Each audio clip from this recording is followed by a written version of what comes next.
Hey everybody, welcome to the Patty G Show. I'm your host, Patty G. I'm here with Jacob Mouton of Crawfish Jake. We're going to talk a little bit about seafood. We're going to talk about this little place called Water. And we're going to talk about the fishing industry as a whole, the seafood industry as a whole, and crawfishing season. All around good Cajun Louisiana stuff. So if you're interested in all that, this is going to be a great episode for you to get started with us.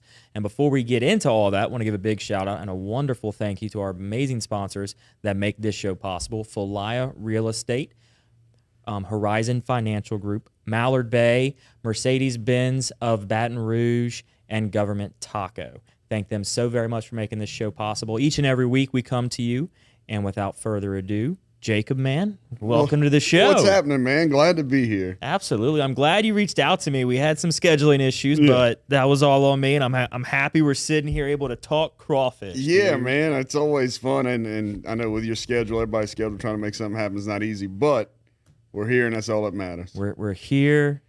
It's happening. We got some ice cold beer. Absolutely. It's going to be a good time. So who the heck is Crawfish Jake? Who is Jacob Mouton, man? He's still trying to figure that out. I'm joking. No idea. No, not a clue. If you find him, let me know.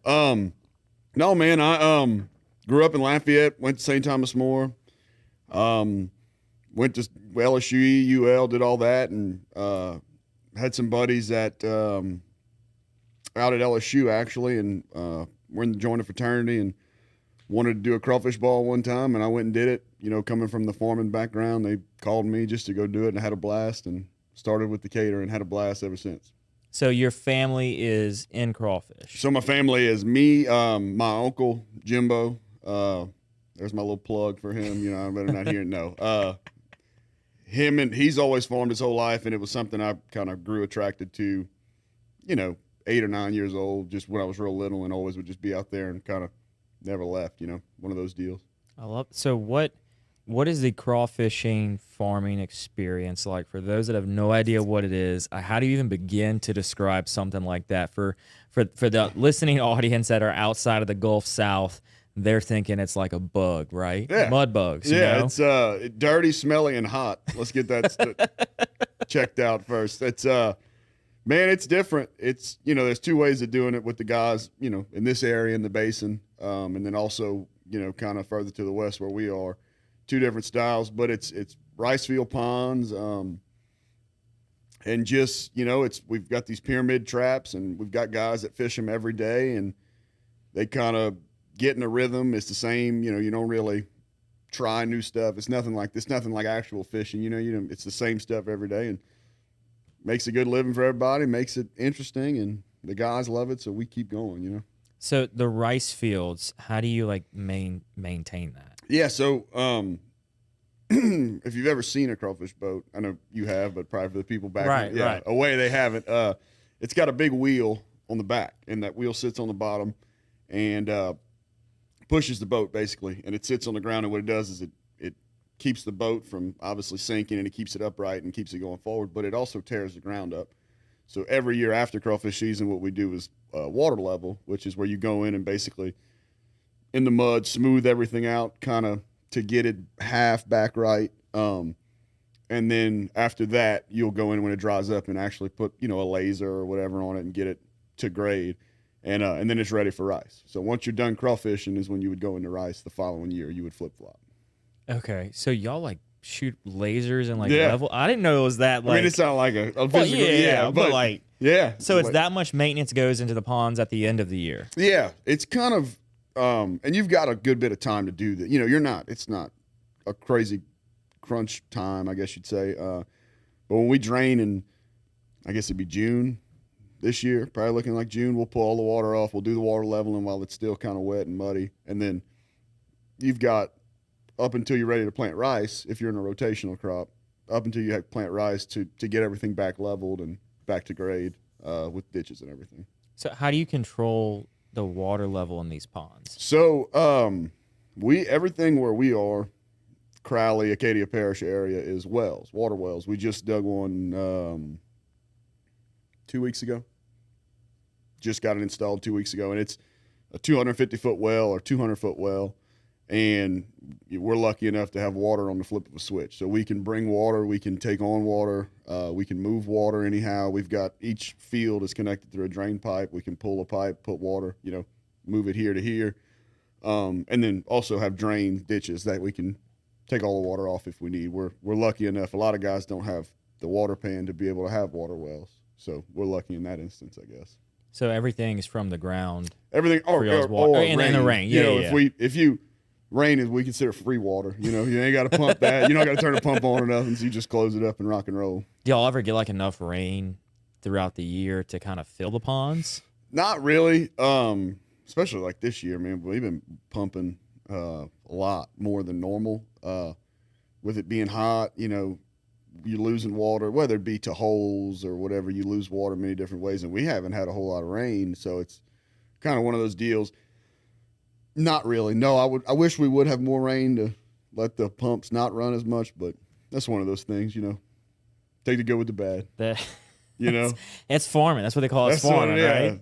Fun. So y'all, in a sense, are not just like crawfish farmers, but do y'all like do anything with the rice once you grow it? Yeah, so we don't. We grow for a mill. It's actually based out of Crowley. Is that Supreme rice? Supreme. Well, now Louisiana Supreme, it's all one. Okay. All the same people now. But yeah, Supreme is, one of the guys we sell to, and we just do the rice outright to them. We sell it, but and not far down the road in Eunice, Mike Frugier has got the vodka now, I think, and they did hand sanitizer, I think, and it's endless opportunities. There's a whole lot more than just rice. Yeah, you could do a lot more with it than just rice. So crawfish farming, in essence, is like a year-round thing because you got the crawfish during the hot months, and then you're doing the rice the other part of the year. Yeah, so you'll do crawfish. Some guys crank it up. The guys down south crank it up around December, January. That early? Yeah, they can. I don't know. It really doesn't make a whole lot of sense, but those guys can kill it in those couple months. You got everybody's itching to get crawfish in December, and those guys will kill it making money. Then we don't really do it until February. Late February, mid to late. It's just the guys who work for us come in mid-January, and we kind of get them in a rhythm, and they fix traps and put traps out and do this. That stuff takes a long time, so we don't really rush it. And the catch for us usually isn't good till it gets a little warmer throughout the year. So we're not usually rushing to get after it, but we fish from then middle to end of February all the way up until, depending on the summer, June, mid-June, early June, and then we'll start cutting rice. We planted rice around Holy Week, right before Holy Week, and we'll cut it late July, early August. On some ponds that are not crawfish. That's just the rice okay. stuff. So you're just rotating them correct. every year. For easy instance, I mean, now everybody's different, but most farmers, if you farm 1,000 acres and you're on a rotational, you would do 500 of rice, 500 crawfish, and then flip-flop every year. So what brings the crawfish to the fields once they're flooded? It mainly, these fields were stocked years ago to start, and then we also stock every year. We restock our ponds every year, and what happens is you stock, if you're going to be fishing this 500 acres and it's in rice. So right now, for instance, our rice is just getting up to a point of where it's going to be ready to flood, to where it's tall enough to hold water. When it's tall enough to hold water, what we do is we'll take a couple days out the year for crawfish and put crawfish into the rice where it's holding water. And then what happens is when we pull the water off and we're ready to cut it, this crawfish will sense the water dropping, and they'll actually bury. They'll go into the ground, we'll cut the rice, and then it leaves what we call a stalk, flood the stalk, and they'll come out the ground. Okay, so it's like a life cycle almost, where y'all pretty weird. It's like you just give one to the other, and it's like flopping. Okay, so we actually pull the crawfish from the current stuff, stock it into the rice. They'll bury, cut it, and then we'll flood it back up, and they'll come out the ground as the water temperature heats up. God, that's crazy that they get deep enough in the ground that you live. Yeah. That you can go and cut a crop on top of them, and then they crawl back out the holes afterwards. Oh yeah, I don't know. Everybody has their different ideas. I think it's like 40-something, 50-something feet down. They've been that like deep? People have done augers and water wells, and they've been at the base of the auger. So I mean, that is crazy. And so you'll just keep cycling them like that Yeah, year over and year. they'll just I mean, look, everything runs out at some point. You can't kill it all year. But as the water temperature heats up and as the year heats up, you will see a good, more and more coming out, more and more, and young crawfish get turned into old crawfish, and it's kind of, I guess, a life cycle. You guess you'd call it, Yeah, and so the traps, you said y'all use triangle traps. Yeah, pyramids. Pyramid, my bad. Same thing. You're good. Look, 3D is a pyramid. Yeah, depends on the angle. Depends on the angle. So those, I'm assuming, have like a certain size of wire. 3/8. Yeah, 3/8 wire, and then it's got 2 holes in it on the bottom, and it's got like a little hand grip on the top where the guys can just grab it, flip it, and put a piece of bait in it and stick it right back down where the other one comes from. So it's just making sure that the holes are big enough to make sure that the smaller crawfish can get out. So and like you said, you're not depleting that supply. Correct. It's kind of funny. My aunt and all, my whole family has learned this now, mainly my aunt. Monday, we don't fish Sundays. And so Mondays are our biggest crawfish every week because we don't fish Sundays. So all day Saturday and all day Sunday, those little crawfish get out.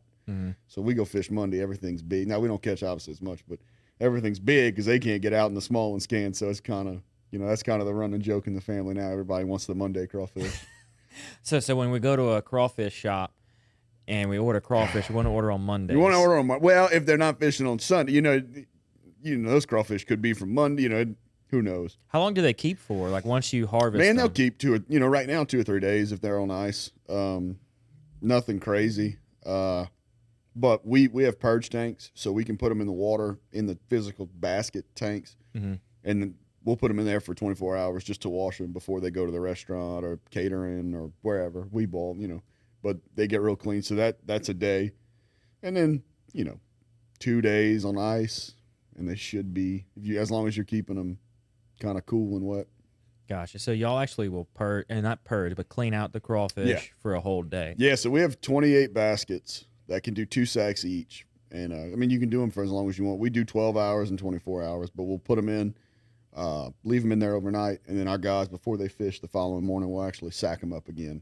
And those are restaurant, we consider them restaurant crawfish. So you said you had 16 tanks so y'all doing 32 sacks a day? Man, we do, depending on what kind of we need them for. We've done anywhere from we can just drop one set, hey, I want to come ball crawfish. We'll throw a sack in there. Sometimes we'll do, 40, 50 in a day. We'll put them in for 6, 8 hours, to where they're still just as clean. It's just not as long.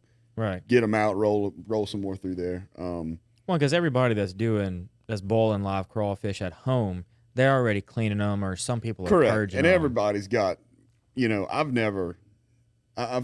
crawfish is one thing I've learned. I've never seen, there's so many different ways, not only to cook them, but to clean them, to catch them, to bait them. It's like you learn something every time I get on my phone. I'm looking at a video of somebody using something different to clean them, and all of them work, But it's just I feel like crawfish, exactly right. Everyone has their own method. Yeah. To do crawfish, all kinds of ways. Yeah, not only cooking though, man. They'll boil them different. They'll purge them different. They'll wash them different. They'll sack them. This is how I don't put them in a sack.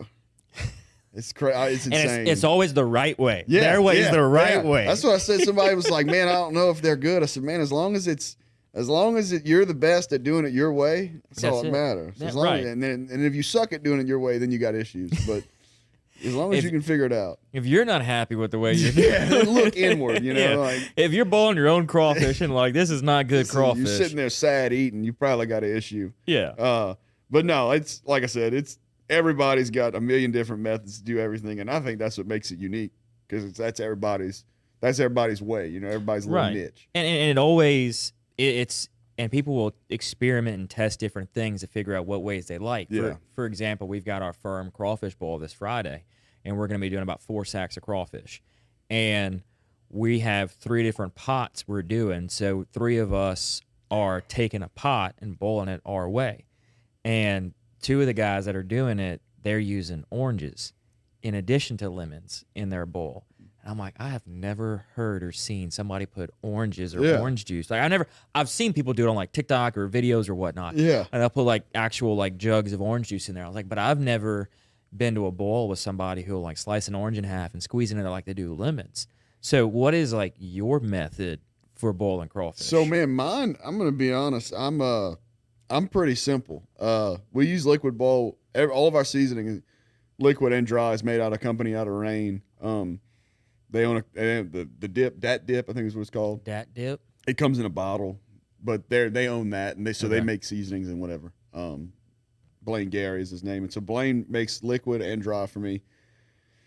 And the way we put liquid ball in the water, and then I'm gonna catch oodles of heat. Wait, don't tell me you put powder on after the fact. We do. We put it in the water. Oh no! We do both. We do both, but we do put it on after. All right, that's it. Just cut the show. Yeah, Show's over. Show's over. We're done. I We're done. did I don't know if Gerald Gruning. I don't know if you know Gerald. I don't know Gerald. He's from KLFY in Lafayette. He's a friend of mine, and he's on TikTok or whatever, and does the little videos, and it's got a lot of people follow him. A lot of people are big fans. He goes around to different restaurants and kind of showcases them, I guess you'd say. So he came to the drive-thru and we did a little video, and he was like, man, the publicity.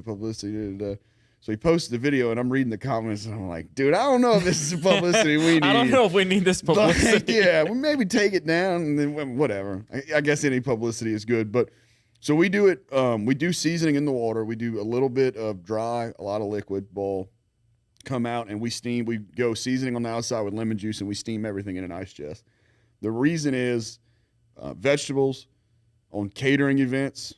The way we got started was catering. That was how we started the business. And catering, crawfish, and vegetables. A lot of people, you're doing an event for 400 people, 300 people. Well, 15 of them, I can't have seasoning, or I can't. So we're like, we got to figure this. I'm not rinsing the crawfish. I can't. So what we figured out as best of a way was to kind of satisfy both ways. And then we kept doing it that way, and it worked out. So we were like, let's just roll with it. People are happy. I know it's kind of not the technical way to do it. But do they taste good? They taste That's good. the important part. I think they do. I guess they do.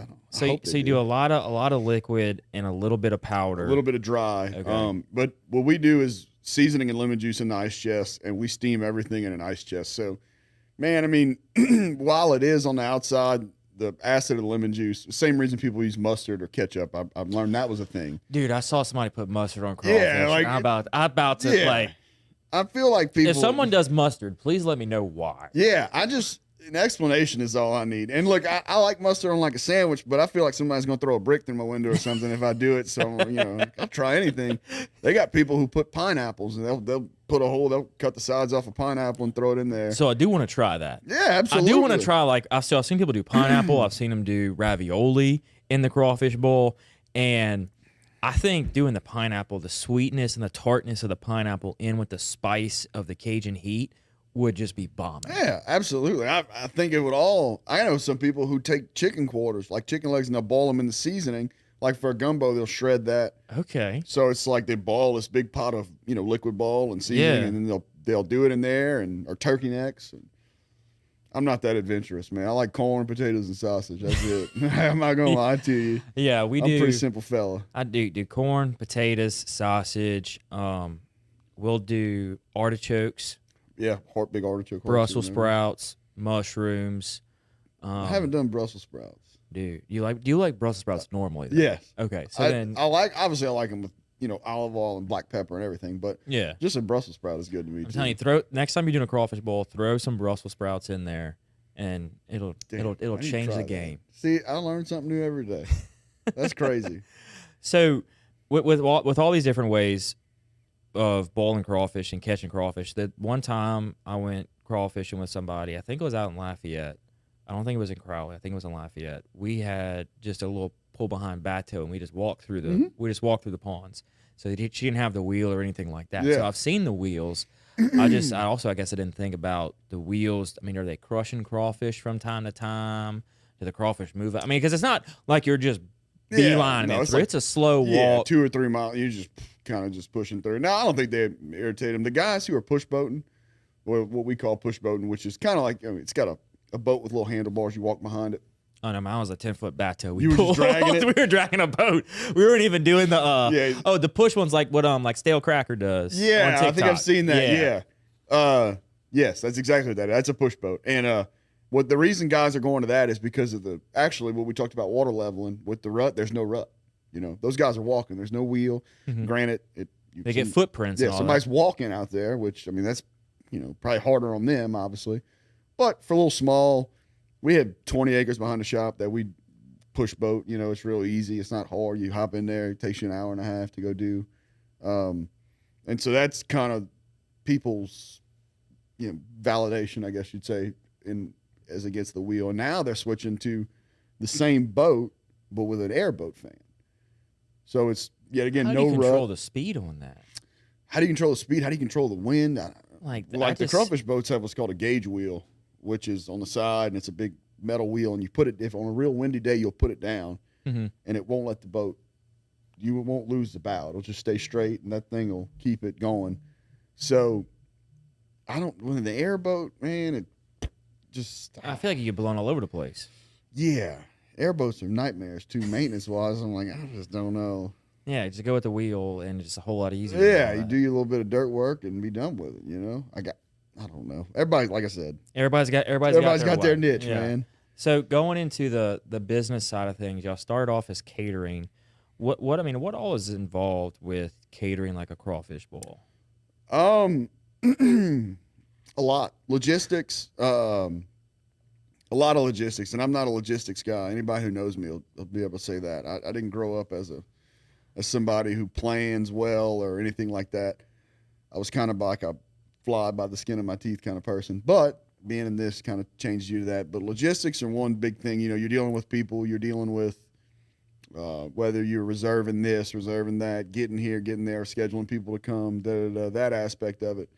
I learned that patience is a big thing, just kind of letting stuff pan out, letting, you employ, some days you've got 14, 15 guys all over the place. And so that kind of, it'll take a toll on anybody. So it kind of teaches you to work with it. And, just, I think being people friendly, I guess that would be the word. I don't know, but Yeah, people focus. Yeah. Yeah. People focus. That's very good. And, that's what it is. At the end of the day, you're a service. You're nothing other than a service. You're there to provide your service. So that's really what goes into it, I think, is just providing a good product for whoever requested it. And how far out do y'all go for a catering event?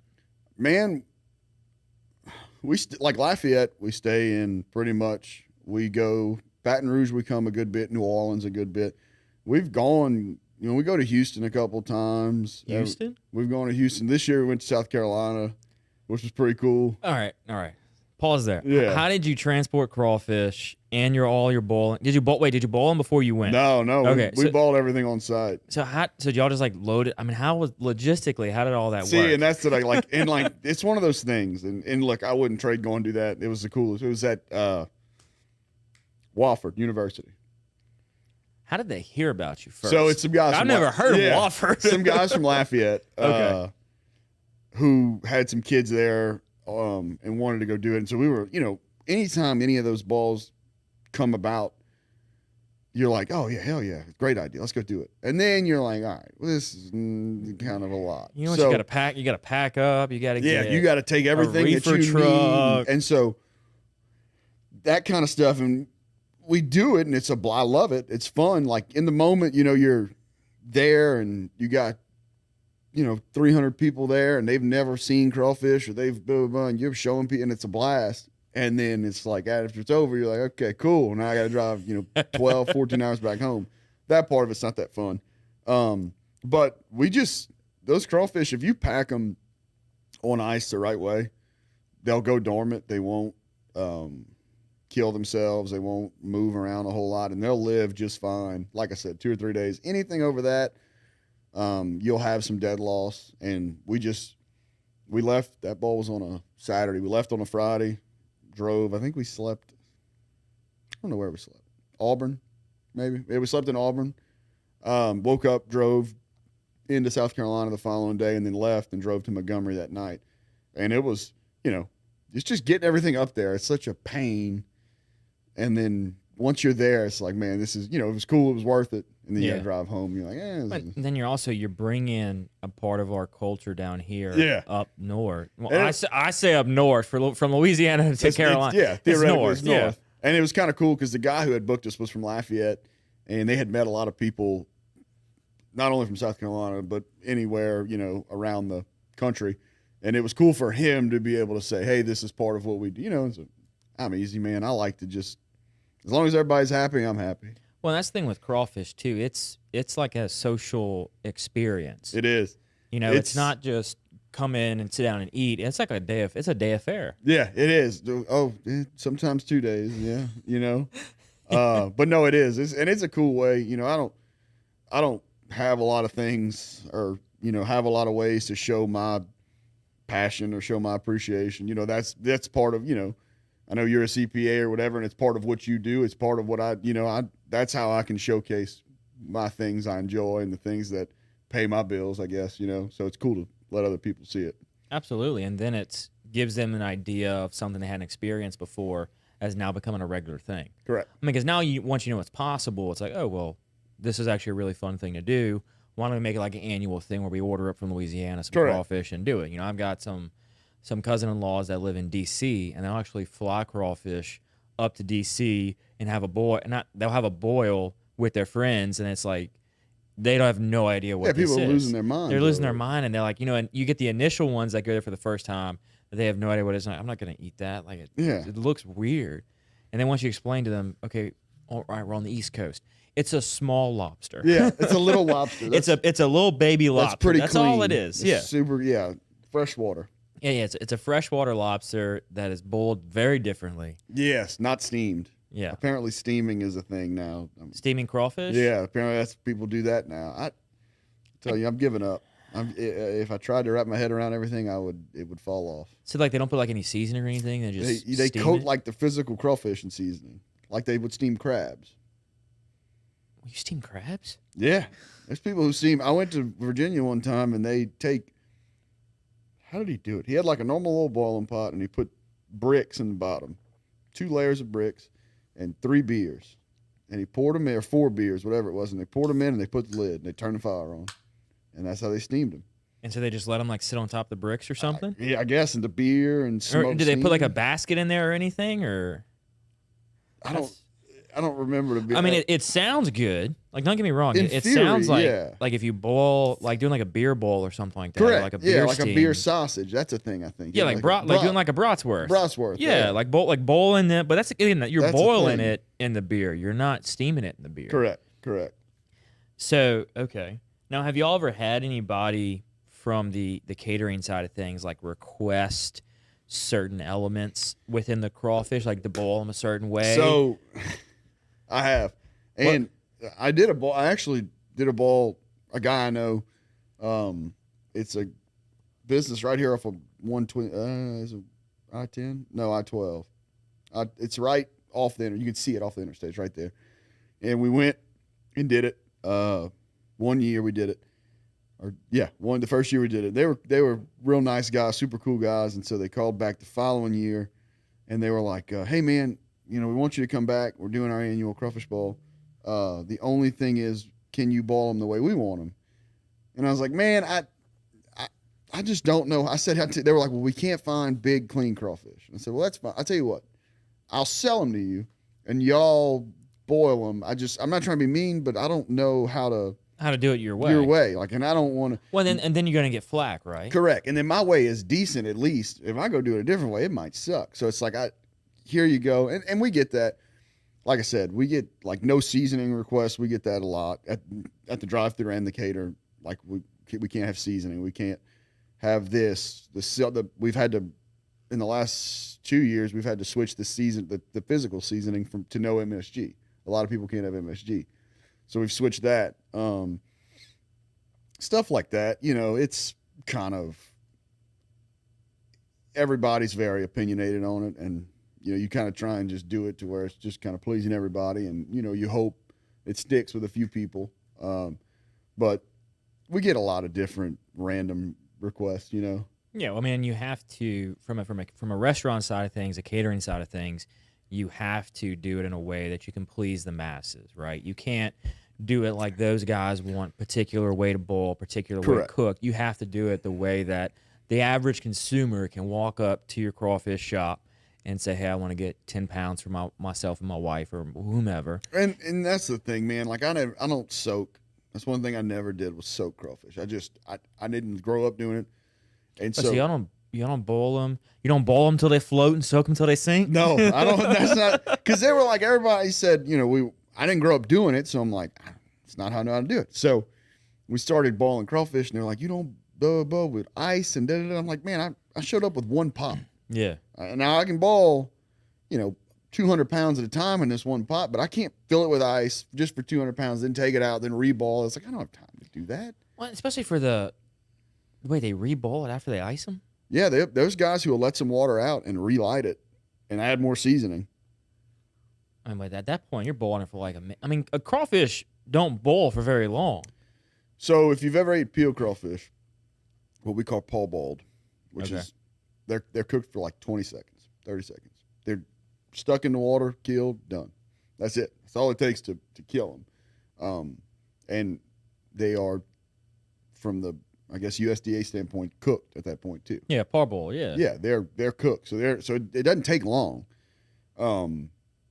But yet again, I think it's the soak in it and all that. If you got, a case of beer and You got all day to do it. I'm all in. I'll sit there with you and drink beer and laugh and Oh my gosh, we'll soak all the crawfish we can. I love it. I don't do it. I don't have the time for it. What? You're on a production level. Like Well- you've got to turn crawfish out. And there's guys who do it with certain setups. Wait, then they're running like what, a 2-pot setup? So they've got one pot that they probably got lit on the way to where Yeah, they were balling. They were balling down I-10, down hoping the I-10. water's not. Yeah, hoping not splashing water out. And then when they show up, they got a pot ready to boil. They stick them in to boil them Correct. for a pot of crawfish are boiling for what, 5-8 6 minutes, something like that. It's nothing. It's no time at all when they boil. And then we soak them. I'd soak them till I do the soak them till they sink method. But it's just you take them out every now and again. You taste them. They have enough heat. Now, yeah, they're good. Pull them, whatever. But from a standpoint of, again, turning around the masses for a catering business, you can't. If you only have one pot set up, or you're doing 200 pounds at a time, but you only have one pot set up, you can't have that sit for 30, 45 minutes every time because the 200 pounds, depending on how many people you got. Yeah, that's not a whole. In the grand scheme of things, you're kind of trying to rip it, and it's, there's guys I've seen them. What they'll do is it's two big, square pots per se, and they'll side by side both lit. One's boiling and one's simmering. If you got a crane, you put you 8 or 10 sacks of crawfish in there. They ball, then they pick them up on a crane, slide them over here, just dump them straight into the soaking pot, and then pick them up with a crane and dump them into a holding box. And that's the ones they're serving, and they're constantly. And look, those guys built that stuff for them. That was what they needed. That's what they do, and it's awesome. I think that it's like I consider cooking trailer. I'm a nerd for cooking trailers. I'm always looking for cooking, like catering, balling trailers. In my opinion, that's like a boat. That's their craft. Those guys, that's their way they make a living. They put a lot of effort and money. I know we put in our balling trailers, we put a lot of money and effort into them. It's kind of, that's your thing. So those guys design those trailers to fit what they do. It kind of bases everything off of that, So y'all show up to an event with a trailer. We do. Okay. We've got 2 trailers, 3 trailers. That's bad. Yeah. So three trailers, y'all can do 200 pounds at a time. Well, in in what we call Blackie, which is our original one, it's everybody said you need a red trailer. No, I got a black one, and it looks nothing like a crawfish trailer, but that's the first one we ever bought. It'll do 150 pounds, 200 pounds at a time. Then we've ventured into a bigger trailer that will do a lot, and about 600 at a time, 800 at a time, something ridiculous. If you wanted to get there, we try and not load it up like that, but it'll do 450, 550 pounds it'll do 550 pounds very easily. So, but how many times you need that? It's real. Right. Well, I mean, if you're doing big corporate gatherings, correct. like I've got my uncle-in-law, they'll do a company crawfish bowl where they bowl 1,000 pounds. Correct. You know, but then it's like their annual bowl. It's what they do. We're gonna bowl 125, 130 pounds of crawfish. We're gonna have 3 pots. We got one guy who's got a pot that can do 70, 80 pounds, so a 2-sack pot. And then we're gonna have 2 other 1-sack pots. Yeah, and that's all and it's gonna be now we have 3 different people doing it, so it's gonna be 3 different tastes to taste 3 different types of crawfish. You might lose some friends there at the office over this. It sounds like I might have to be a fly on the wall. We'll do it silent judging. Just write your vote, stick in the box. A couple people blindfolded over here. A couple of hundreds going into some back pockets is what that sounds like. Yeah, but it's like for that from a cultural standpoint, crawfish bowls within a business and like having their annual company crawfish bowl, like that's events people look forward to from a culture standpoint within the office, within the workplace. Like, oh, the crawfish bowl, like that's a fun thing. It builds that camaraderie. Even if it's catered and y'all aren't doing it yourselves, it's still a good time to go out there for a few hours. Like you said, have some beers, have some drinks, and just eat and just chat and just enjoy the food that's being cooked. Just because we 90% of our business is corporate company, whether it be an annual crawfish bowl or an all-field company's paying for, somebody, a customer, whatever. People get a humongous rise and an enjoyment. I learned this over being on a work premises, but drinking beer. It's like you're sticking it to them. Like you get to drink a beer, like, I'm drinking this beer and I'm at work. But you can tell people let loose. They enjoy themselves. They're happy to be at the office, but not at the office. I think it's a cool way to let people let their hair down, I guess. Yeah, it's a way to let the workplace not feel so workish. Correct. You get that chance to, like you said, unwind, let your hair down, and really just enjoy being on the premises and not feeling the pressure of getting everything done. You're there, but you're not there. Exactly. So y'all have got the crawfish shop as well in addition to the catering. Correct. So what was it like? I mean, how long y'all had that shop? This is the first year with the drive-through. This is the first year. So this is the first season with drive-through. How is it going? The season's for y'all is more than halfway Saturday over. night was our last night. We closed the drive-through Saturday night. Y'all are done? Done. Why? Well, what the thing is, like with us, I wait even with catering, I try not book anything in February. Okay. Just because I don't really, all you're worth in the crawfish catering business is your name. So you show up, and that's not only in that's in the farming business, that's in the drive-through business, that's in everything. You're not worth anything more than your product or your name. So I learned that in the catering, and way back when we'd be pushing, December, Christmas, crawfish, let's go. Yeah, so crawfish is the Christmas ball. Yeah, so we got away from that, and I learned that if you wait, people understand you're going to wait for a reason. You're waiting for decent-sized crawfish. So I did that. I waited. Every year I waited. So when we opened the drive-through, we waited, and I was like, let's just wait. We still need to iron some stuff out. We'll wait. Crawfish were pretty. We opened, had our fun. We closed this on Saturday for a numerous amount of reasons, but mainly because we've had our year in my eyes. We're done. We had our fun. It's our, everything's over with. The season's kind of slowing down. The crawfish are starting to get hard, real fast, which is scary. What causes that? The shell, allegedly, what we're told is the shell adjusts to the water temperature. So as the water temperature increases, the shell will get harder. So as they get harder to peel, and it's just they get a little bit smaller. And I just was like, man, I don't want to be, I guess, greedy in a sense. I don't want to just be pushing it for no reason. So, I was happy closing on Saturday. You want to be able to go out on a high note, and I hope we, I think we did that. I think we had our fun, and it was a good year. It was a good learning curve for sure. I had no clue what I was doing early on, but we figured it out, Yeah, and that was fun. So the drive-through that y'all have, was it at y'all's normal shop where y'all would normally bowl, or did you have to go and buy No, so it was this place it was on Johnson. It was right off of Johnson Street in Lafayette. So for people who it's Main Street in Lafayette, it'd be I guess Segan over here, or not Segan, but Well, I mean, with Baton Rouge, it's Yes, split up in there's so 20 many of 'em, yeah. areas. It's like, what's your main road? Jefferson, is Correct. it, corporate, wherever, depends on where you're at. so it was off of there, and a guy actually it was a drive-through previous to me owning it, and I had met with a guy who owned it before me, and actually took the entire business and went to Rosemary Beach, Florida. Wanted to go ball crawfish out there. All right. I said, more the power to you. Have at it. Go do it. I'm out. I don't want anything to do with that. But I'm not going to Rosemary Beach. I don't like the beach, and I don't like to be gone that much. So he went and did it. And so he actually contacted me. Hey, man, I might be selling this. So we jumped on it. And it was never where we were. And the whole reason we had bought it initially was for live crawfish. I wanted to sell live crawfish. We wholesale everything at the farm. So I said, man, there's nowhere in Lafayette where we are that could sell live crawfish. That could, you could go and pick up a sack, not a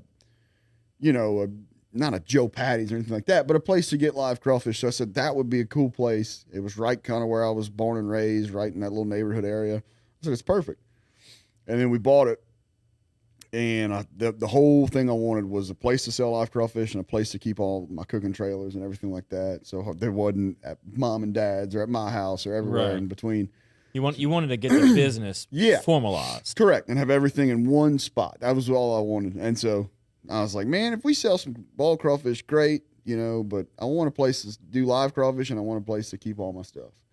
And that's what it started as. And I was very happy. Everybody seemed to be very happy with the way it went.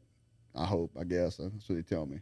So it was just more of an organic feel to start boiling it and selling it at the shop? Yeah. Okay. It was, I guess somebody was asking, they were like, does it feel like the next step? And I'm like, I guess in the crawfish cooker's life, I guess the next step. Sure. You get a drive-through. I don't know. Yeah. You get it. Like, I guess that's your next step in becoming a man. So that's what I did. And I always wanted to do it. I was like, it was funny. Everybody's like, man, would you ever be in the restaurant business? I'm like, no, the restaurant business sounds like it sucks. And I'm like, but I have a drive-through. It's not a restaurant. Like, don't call it a restaurant. That's right. And, during all the COVID scares and everything, your drive-through could stay open. And did very well. Those guys did very well. Oh, my gosh. We drove to LA Lobsters in Port Allen for crawfish a couple times, and we crossed the bridge for crawfish. Big deal. We crossed the bridge for crawfish. Big deal. I've learned that too. I have learned that that is a very big deal. If you cross the bridge around here, you better make sure that you better pack for the night. Yeah, you may not. Yeah, that bridge. Good Lord, it was traffic. I'm clone to traffic on that thing. Whether it's at the bottom in Westport or Port Allen, or whether it's at the split, I'm getting traffic somewhere. I've learned that. Dude, I was coming back from Lafayette actually about a week or so ago, and the traffic was so bad I had to veer off at the Lobdell exit and take the old bridge. Don't go around on towards 190. Yeah, I went around the old way. I went around to the old bridge, and that was quicker. And then I had to come all the way back because I live on the other side. You come all the way across, yeah. Yeah. And I used to complain to my dad about when I'd get stuck in traffic over here, and he would just call me stupid because he only takes 190. He's like, "That's why you're an idiot." I'm like, "Okay, well, I don't need to hear that." Yeah, mixing things up. Yeah, just trying to chat. But no, I'm like I said, I plan if I'm driving an hour to Baton Rouge, I'm leaving an hour and 20 minutes early. I plan it finds me. Yeah. Whether it may be in Lafayette. That might have traffic in Lafayette, but it's going to find me. Between here and Baton Rouge, I'm getting it. There's going to be traffic somewhere. Oh, yeah. So how many pounds of crawfish did y'all run through the drive-through this year? Man. Do you know? I don't. I know it's hard to say because, you have some real slow nights. Early on, you have some slow nights just because you're the new guy in the game. Nobody, crawfish are very like the new trendy restaurants that pop up in Lafayette. Everybody's like, oh, I'm going to go try this. I'm going to try this. Crawfish are not trendy. If you find a place you like, especially in Lafayette, they're like, you talk about him, I'm going to punch you in the mouth. They roll with the restaurants. They go with what they know. Correct. They're very much creatures of habit. Correct. Yes, that is a good way to put it. So it was you Wednesdays and Thursdays were a little bit slower, and then your Fridays and Saturdays were good, and then Holy Week comes around, and this, your Super Bowl every Friday night for Holy Week, and you just run through crawfish like it's nobody's business, and then Saturdays are a little good, and it'd be hard to say. It was a lot more than I expected. I thought nobody. I was like, man, who the hell's gonna come eat this? Like, this is a terrible idea, and then it worked, and I was like, okay, cool. Like, I thought about that. Well, I mean, and then you also like get that appreciation too, right? You're the complete cycle. You're the farmer. You are as farm to table as farm to table gets. Well, and that was my whole thing. It was neat to say, like, yeah, I don't go physically out there and farm them, but like I can. The only thing I can do that makes me feel good, other than making people happy and cooking, is say that I know that they're fresh. They were caught today, or if they sat in the purse, they were caught yesterday. They're fresh. They were caught by us, and I know where they're coming from. Yeah. That's pretty. Whether it's in anything you're in, any industry you're in, it's cool to say that you know where your product is coming from. 100%, and that you can actually show them, it's our product that we created from the beginning. Correct. We manage the fields, we manage the labor, like we bring in the labor, like we do everything. And it's kind of start to finish. It's kind of neat because like I didn't, when I started working with my uncle, I didn't take as much pride in learning the life cycle per se of them and stuff like that.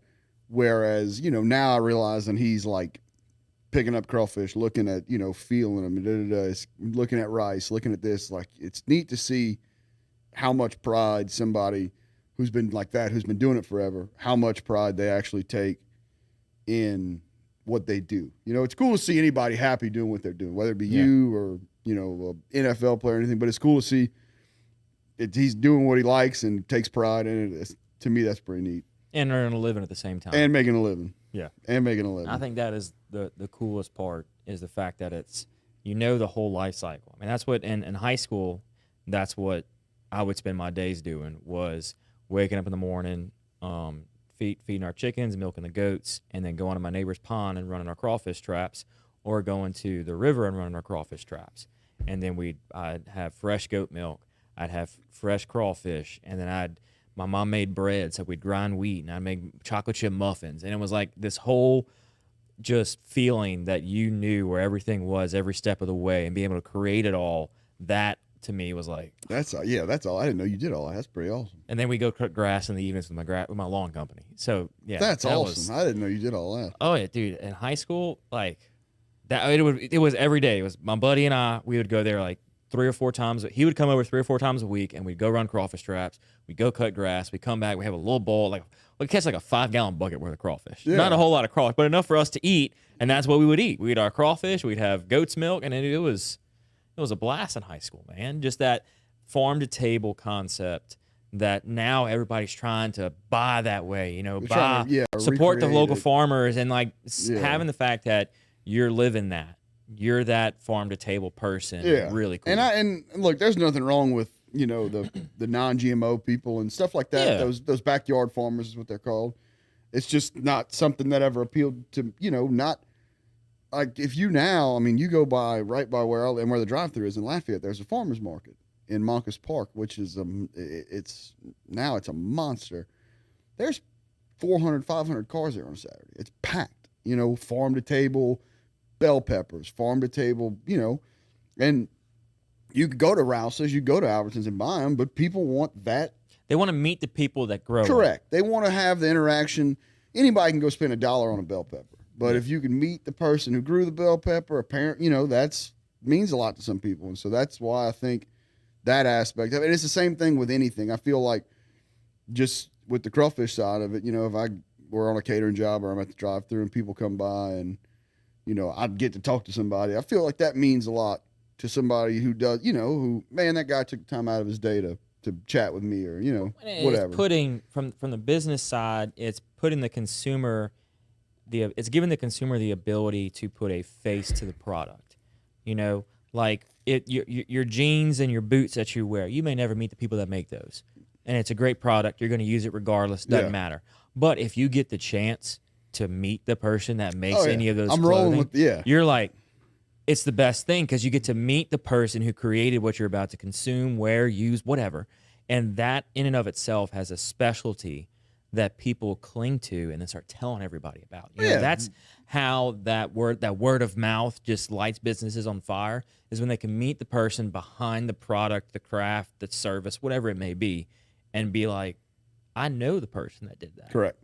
Yeah, and I think that it's, you know, I think it's kind of gone full circle now. And, you know, you went to the big box China deal and everybody did. And, you know, I think years ago it used to be like this with the, you know, the backyard farmers and, you know, everybody had a garden and da-da-da. And I think over time it went to China and, you know, you lost touch with that kind of stuff. And I think now it's coming back to the people with the, you know, my 40 acres and I planted sweet corn and I go sell it on Saturdays. My, you know, I saw somebody made beanies and little mittens, and it was this older lady and she makes them and she goes and sells them and stuff. I think people are now kind of getting back. I think COVID had a lot to do with that. I 100%. think people not being able to like communicate, I guess would be the word, or not being able to have person-to-person transactions. Yeah, and stuff. and not be able to get stuff like Yeah, when you and it's realize- supply chain issues and all that stuff. Exactly. Now it's how can we get it local? Correct. And I think it made people realize, you know, now, well, I don't want, you know, I miss that. I miss being able to meet that person. I miss, like, I know for concerts, I'm a big music guy. And we went the other night and saw Eric Church in New Orleans. And I was like, I think that was like the first big concert I had been to since COVID. I'm like, man, this is like. You didn't go to Garth Brooks? I miss Garth Brooks. I saw him in Lafayette. Did you go? No, my wife went. I was stuck at home with Quentin. Garth Brooks is good, but I'd rather just go see him just for the entertainment. Like, his music's good, but Yeah. he's a hell of an entertainer. Like to be in that stadium and listen to Colin Baton yeah, Rouge. did I hear? It was an earthquake. Yeah. Was it an actual like? I'm not even going to try to say what the tool is, but the tool they use to measure earthquakes at LSU. Was it a seismograph? Seismograph. Is that it? Yeah, it registered as an earthquake with the noise level that they caused and the rumble that they caused in the stadium. Jesus. Hopefully, the new football coach will get the same rumble out of the. We'll have another earthquake game. Yeah, hopefully we'll have another earthquake. That would be pretty cool because we've had a lot of non-earthquake games here lately. But an earthquake game would be pretty cool. I saw they released a schedule today or something. Florida Was State. I guess that's what they were. I saw a bunch of Superdome, releases Florida and all that State, stuff. Superdome. Okay, so they released a game schedule. one. Pretty. I mean, it's right around the corner, man. fighting the good fight, man. Crawfish season ends. You get That's right it. into football Go season. to football. Go do a little bit of fishing. Go and play football. Go and watch football. Oh man, It's a hell of a life, man. yeah, the good old sportsman's paradise. I forget sometimes, but I'm quickly reminded. Well, dude, it's oh snap, we didn't even get to fishing. So we're towards the end of the show now. Yeah. Jesus. And so we have a set list of questions we like to ask everybody. The first one is, what is something you did as a kid you wish you could still do today? Man. There's a lot of things. Shoot. Any answer is appropriate. We had a guest say that they wish they could run. Yeah. I wish I could do bad stuff and get away with it as a child, like, you know, little knick-knack, you know. You get like just a slap on the wrist. Steal a crack or something. No, man, I mean, I don't know. I wish I could, you know, play with I don't know. I wish I could be young again, that's for sure. You know, I wish I could be little and be innocent. I wish I could play with my grandparents, stuff like that, I guess. You know, I think that the togetherness feeling of kids is like would be cool. You know, like having your friends and, you know, you grow up and people always tell me as you grow up, you lose friends. You don't lose them because of whatever reason. You just lose them because of life. You know, you lose them because they grow up, they go here, they go there, and you kind of don't keep in touch. And that kind of happened with a bunch of us. So, you know, I wish we'd be all back together again, you know, stuff like that. Yeah, back in the backyard doing the and I wish no COVID. You know, that wasn't that cool. I don't think COVID was around when I was little. Yeah, go back to those days, man. Yeah. So, what are 3 lessons you've learned along the way? I mean, this year you had a whole new business experience with running a drive-through separate from what you've been used to with the catering and everything. So, what are kind of 3 lessons you've learned along your path? 3 lessons, I would say. One would definitely be to try. If you have an idea, if you have even a vision, if you have a passion, just go for it, man. You're only going to be, what I learned is you're only going to be good at stuff you're invested in. So if it's something you like to do, I like to fish, I like to farm, I like to make people smile. That's something I like. So I try obviously harder. If I was a journalist or something, I probably wouldn't be that, I like to write, but I wouldn't be that good at it because my heart's not in it. The second thing would be to definitely be patient. Stuff doesn't happen overnight. I learned that the hard way. My whole family, anybody, my girlfriend, everybody knows that I'm not a very patient person. I have about as much patience as a young squirrel, but I learned take your time. And I would say third, man, as crazy as it sounds, just let it roll, let it go for it. I learned that, I didn't have a clue. I didn't have a plan, and no plan is still a good plan. I didn't have a plan going into this at all. Still don't, but I'm rolling with the flow. Rolling with the punches, yeah, man. I don't have a clue I don't have a clue what's going on right now. My mom and dad were probably freaking out the whole time. I didn't have a plan, but like I said, I just kept telling everybody I'd figure it out at some point. Just let me kind of like a ship floating free. Some way he'll find his way somehow. You'll find a course. Yeah, he might hit a rock, but he's gonna find it. So yeah, I just learned just to kind of let it ride, and then wherever it takes you, roll with that if you like it. So that's what I did, I guess. Dude, absolutely. It's you find your path along the way if you didn't already have a predetermined one. And you don't realize it. No. Like you said, you didn't set out to sell a bunch of boiled crawfish. And something like, probably for you, something like this, it started as like a, something for fun. But now you got your sponsors and you got all this around us, and it's like it kind of just happens. It's one thing leads to another, and boom, you're here. Yeah, it's just you got to keep fighting for it every day. You got to do one foot in front of the other and be patient. Write that down. Yeah. Patience is. That's just a theme not only in business but it's in life. Nothing's going to happen. Anything that's worthwhile is not going to happen overnight. And anything that's going to last is not going to happen overnight. It's going to take time. It's going to take repetition, going through the motions day in and day out, and making sure what you're doing is what you want to be doing, and that you're giving your best foot forward every step of the way. Absolutely. So, what is something you love about Louisiana? Man, judging from the fact that what I make a living off of is crawfish, and that's a Louisiana product, I probably need to say that, but I'm going to go ahead and say the people. I've been fortunate enough to do a little bit of traveling, and the people, everybody's just so welcoming and good, and it's hard, man. It's hard to go anywhere else, in my opinion. I like the people. I love the people. I love being here, but the people is what, anywhere is a home. Anywhere you build a house, call it a home, that's a home, but to make it feel like it, the people around you is kind of what makes you feel that way. And I think that's what not only this area, but the whole state does. Yeah, you got to have that sense of family, that sense of unity. Yeah. Throughout it to make it feel like home, feel like a place you want to stay. It's a pretty cool place, man. For anybody who hasn't been here yet, it doesn't suck. We'll say that. Yeah, there you go. It's worth hot. The trip. It's hot and there's traffic. Other than that, it doesn't suck. I got in my Jeep this afternoon. It said 103 on the dash. Yeah, it's not the funnest time of year, man. I won't be mad to see November, I don't think. And it's not even, what is it, May? Yeah, it's May. We got a few months ahead of us. I got to go. We're going to Arizona for a party in August. I'm like, dude, we're going to melt. But it's not humid up there as bad. Heat is heat to me. I don't understand the heat. It's just...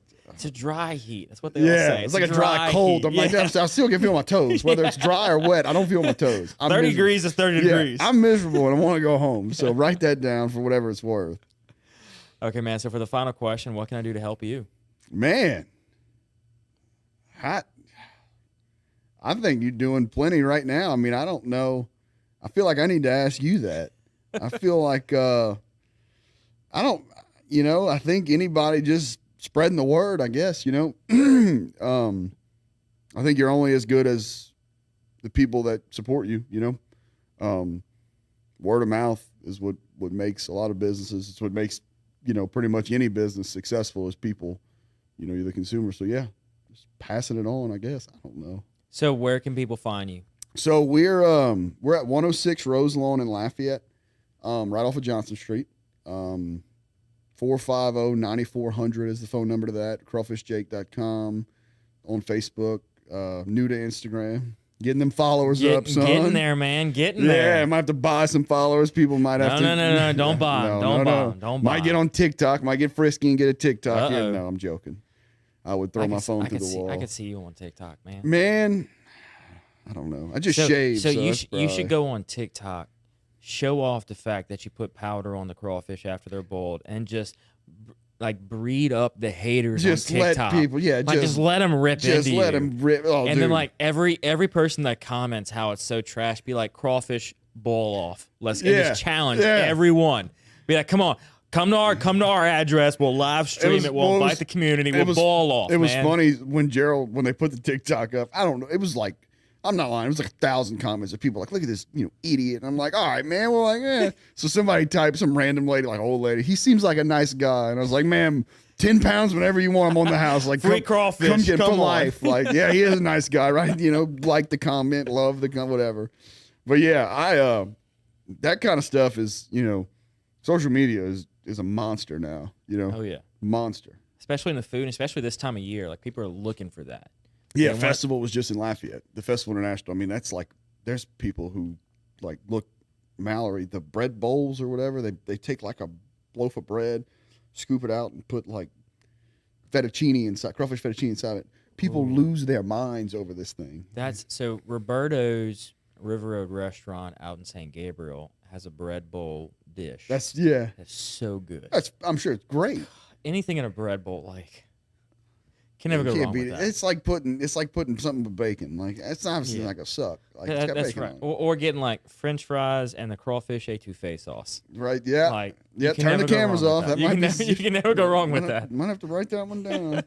No, it's one of those things, though, man. It's food is a part of the culture, and that's what brings people in. That's a fact, man. Well, thank you so much for coming on the show, man. Thank you. Glad you made the drive across the bridge for this. Yes, made the drive across. I will venture back across and hopefully smooth sailing. I sure hope so. I hope that traffic. Westbound is usually good. Eastbound fights with me. Westbound's usually decent for me. Well, Godspeed to you, man. Appreciate it, my man. I thank you for letting me on. Absolutely. And thank you to everybody else, whether you are watching this or you're listening to this, whatever form you're consuming it in. If you're in the Lafayette area or you're looking for a corporate catering gig or maybe a family party catering, be sure and give Crawfish Jake a call. Check out their website. We're going to link it in the show notes. If you need anything relating to crawfish, make sure you reach out to them and make it happen. And I thank you all so very much for being such great audience members with the show and helping us spread what we do. It's through you and through what you do, like what we said in the show with the spreading the word of mouth is what we're able to do with guests and bring them on and really have that impact. It's because of you, and I thank you for that. I know the guests do as well. So thank you all so very much for tuning in, and a big thank you to the wonderful sponsors that are coming up right now. Sell your home for a $99 flat fee with Falaya. No, seriously. Falaya will list your home and help you get all the way to the closing table for as little as $3.99. Sell your home for a $399 flat fee with Falaya. No, seriously. Falaya will list your home on the MLS and help you get. Thank you all so very much for listening to this episode of the Patty G Show, brought to you by Government Taco. They're located on the corner of Government Street and Jefferson Highway. Jay is always slinging up a new taco of the month, so if you're a frequenter to Government Taco, let us know in the comments what you thought about this month's taco of the month. If you're not a frequenter, maybe trying out this month's taco might just convert you. Big thanks over to them at Government Taco for making the Patty G Show possible. Thank you so very much to Mallard Bay Outdoors, the Airbnb for the outdoor sportsman. If you're looking to book a hunt or a fishing trip, this is the platform to use. They were a past guest of the Patty G Show. We got to learn all about what they're doing from the ground up. They are really revolutionizing the booking process for hunts and fish all across the country. For your next hunting or fishing experience, or maybe your corporate retreat, you're looking for something to do for your employees, book a hunt or a fishing trip with Mallard Bay Outdoors, and they will take care of you every step of the way, from organizing it with the guides and the captains to making sure you can take care of them at the end of the trip. Mallard Bay Outdoors, a proud sponsor of the Patty G Show. At Horizon Financial Group, we enjoy helping others achieve greater confidence, clarity, and direction in their lives. We realize everyone's path to financial success is unique. Sometimes you just need a friendly guide along the way. Whether it's customized financial planning, individual wealth management, or servicing your company's retirement plan, we've got the team with the experience to help you reach your goals. Horizon Financial Group, helping you provide, protect, and prosper for those counting on you. Visit us at horizonfg.com. Cetera Advisors LLC, member FINRA SIPC. Cetera is a separate entity. Thank you to Mercedes-Benz of Baton Rouge for making this show possible. Nick Pentis is a past guest. We love having him on. Listening to him talk about the culture they have over at Mercedes-Benz of Baton Rouge is really an incredible thing to hear. How they treat not only their employees, but every customer that walks through the door. You are more than just a number to them. They're going to give you that white glove concierge service every step of the way. They're going to make you feel like family and take what can be a stressful time in people's life, shopping for a car. They're going to make it so enjoyable and so pleasurable. You're going to want to go back there time and time again for every new vehicle. Thank you so very much for Mercedes-Benz of making this show possible. Simple man, don't want a complication.